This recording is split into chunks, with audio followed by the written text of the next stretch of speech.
पेरियार साहब ने ही मुझे सिखाया कि जिस दिन तुम लोग इस देश की 90% आबादी मंदिरों में चंदा देना बंद कर दोगे, उस दिन ये ब्राह्मणवादी भी भगवान को नहीं मानेंगे और कहेंगे कि भगवान तो एक कहानी है। सतयुग उस समय को कहा जब सिर्फ पढ़ने का अधिकार और शिक्षा देने का अधिकार ब्राह्मणवादियों का था, उसको इसने सतयुग कहा। जब द्वापर में जाकर के राजपूतों को, क्षत्रिय को पढ़ने का अधिकार मिला और जब वैश्यों को अधिकार मिल गया तो उसको त्रेता कह दिया, और जब शूद्रों को पढ़ने लिखने का अधिकार मिल गया तो ये ब्राह्मणवादी लोग उसको कलयुग कहने लगे। तो मैं कहता हूँ कि कौन से धर्म की बात कर रहे हो, ये तो कुरीतियों और पाखंड से भरा हुआ है।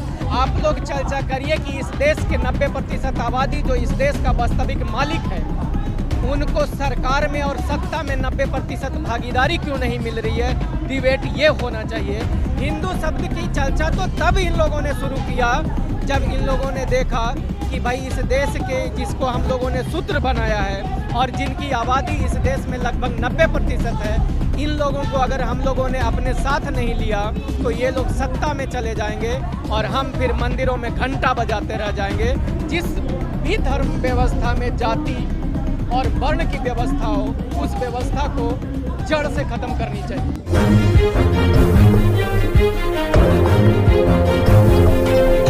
नमस्कार दोस्तों, नेशनल इंडिया न्यूज़ देख रहे हैं आप और मैं सुशील कुमार। इस वक्त मैं दिल्ली में हूँ। आज जिस तरह से रियाड़ जी की जयंती है और उसके उपलक्ष्य में जो है बहुजन समाज के लोग जो है दिल्ली के जंतर मंतर पर इकट्ठा हुए हैं। मेरे साथ में एडवोकेट प्रवीण कुमार जी हैं, उनसे हम समझना चाहेंगे क्योंकि इस वक्त जो है देश में एक डिबेट जो है वो चल रही है सनातन धर्म को लेकर के, तो उस पर भी हम बात करेंगे क्योंकि ये डिबेट जो शुरू हुई है वो तमिलनाडु से ही शुरू हुई है, जहां पर रामास्वामी जी का आंदोलन चला था।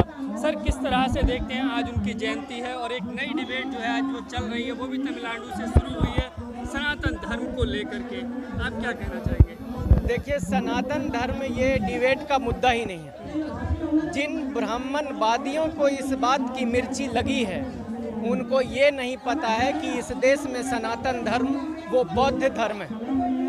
लेकिन ये सत्य है कि कहने वाले ने, उदयनिधि स्टालिन ने ये कहा कि ये जो सनातन धर्म है, जिसमें वर्णवाद की व्यवस्था है, जिसमें जातिवाद की व्यवस्था है, ये एक ऐसी इस देश की बीमारी है जिस बीमारी को डेंगू और मलेरिया की तरह खत्म कर देना चाहिए।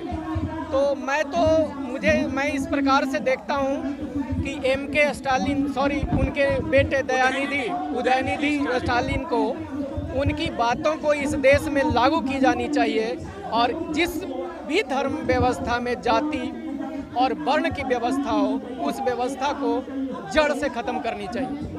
बीजेपी के लोग कह रहे हैं कि ये सनातन विरोधी हैं, सनातन धर्म को नष्ट करना चाह रहे हैं, उस पर हमला कर रहे हैं। मैं तो कहता हूं कि अगर बीजेपी वाले पढ़े लिखे रहते और चोर नहीं होते, चोर मैं इसलिए कहता हूं क्योंकि उन्होंने बौद्ध धर्म से अपना पूरा सब कुछ चुरा के हिंदू धर्म की स्थापना की है। अगर वो समझदार होते तो उनको इस बात का दुख ही नहीं होता, क्योंकि उनको तो समझ में आ जानी चाहिए थी कि सनातन तो बौद्ध धर्म को कहा जाता है।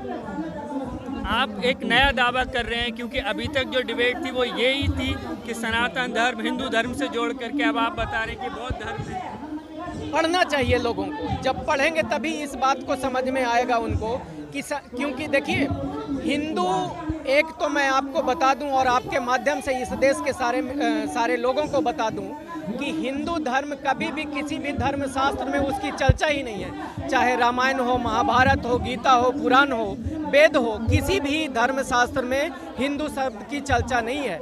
हिंदू शब्द की चर्चा तो तब इन लोगों ने शुरू किया जब इन लोगों ने देखा कि भाई इस देश के जिसको हम लोगों ने सूत्र बनाया है और जिनकी आबादी इस देश में लगभग 90% है, इन लोगों को अगर हम लोगों ने अपने साथ नहीं लिया तो ये लोग सत्ता में चले जाएंगे और हम फिर मंदिरों में घंटा बजाते रह जाएंगे। तो वो घंटा, उनको भी पता है कि भगवान अगर होता तो वो मंदिरों में बैठे रहते और इस तरह के साजिश ना किया होते। तो तब मैं कहना चाहता हूँ कि ये जो है डिबेट है ही नहीं। अगर लोग समझदार होते, हिंदू धर्म पे भी अपने आप में सवाल है। अगर ये ब्राह्मणवादी कहते हैं तो मुझे बता दे कि कौन से धर्मशास्त्र में उन्होंने पढ़ा। ये आज़ादी के बाद या आज़ादी से लगभग 50-100 साल पहले से हिंदू शब्द का नाम सुनने को मिलता है या कहीं पे देखने को मिलता है। सर आप कह रहे हैं डिबेट नहीं है, लेकिन भाजपा आरएसएस के एनडीए के जो लोग हैं वो पूरा चुनावी माहौल बनाना चाह रहे हैं इस मुद्दे पर। देखिए, मैं तो इस देश के सारे पत्रकारों से कहूँगा कि इस पे चर्चा नहीं करिए। आप लोग चर्चा करिए कि इस देश के 90% आबादी जो इस देश का वास्तविक मालिक है, उनको सरकार में और सत्ता में 90% भागीदारी क्यों नहीं मिल रही है। डिबेट ये होना चाहिए, डिबेट ये होना चाहिए कि कॉलेजियम सिस्टम को ख़त्म करके और दिल्ली और देश के हाई कोर्ट और सुप्रीम कोर्ट में 90% जो सहभागिता है, भागीदारी है, वो 90% लोगों के होने चाहिए। डिबेट इस बात की होनी चाहिए कि ब्यूरोक्रेसी में 90% IAS ऑफिसर, डायरेक्टर, चेयरमैन 90% वाले लोगों की होनी चाहिए और मीडिया में 90% वाले लोगों की हिस्सेदारी होनी चाहिए। डिबेट ये है ही नहीं कि हिंदू कौन है, मुसलमान कौन है। सर जो धर्म में कुरीतियां हैं उन पर जो है आज विश्लेषण कर रहे हैं, तार्किक रूप से लोग सोच रहे हैं, तो वो क्या सही नहीं है?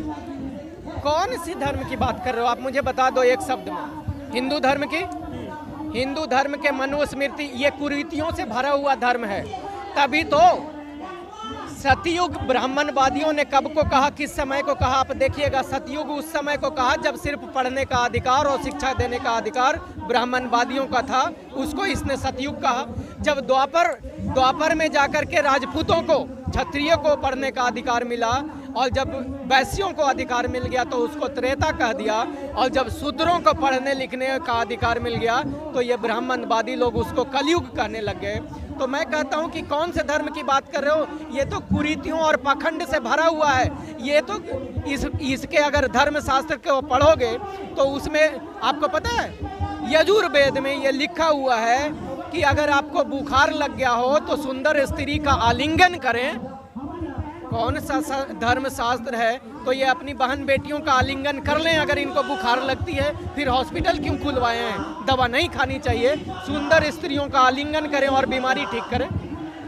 तो तब मैं कहता हूं कि इस पे चर्चा का विषय ही नहीं है। विषय है कि शूद्रों को हर जगह पे 90% हिस्सेदारी क्यों नहीं मिल रही है। सर पेरियार जी की आज जयंती है, एक लंबा आंदोलन उन्होंने चलाया था पाखंडवाद, अंधविश्वास के खिलाफ में।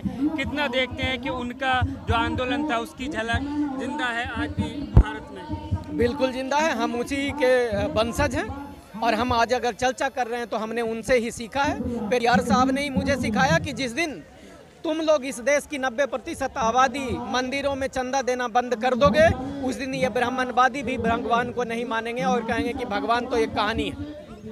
तो मैंने तो उनसे ही सीखा है और जब उनसे हमने सीखा है तो हम उन्हीं के वंशज हैं। और पेरियार रामास्वामी आज के तारीख में उनकी अपनी एक महत्ता है और जिसको कि हम लोग भी मानते हैं।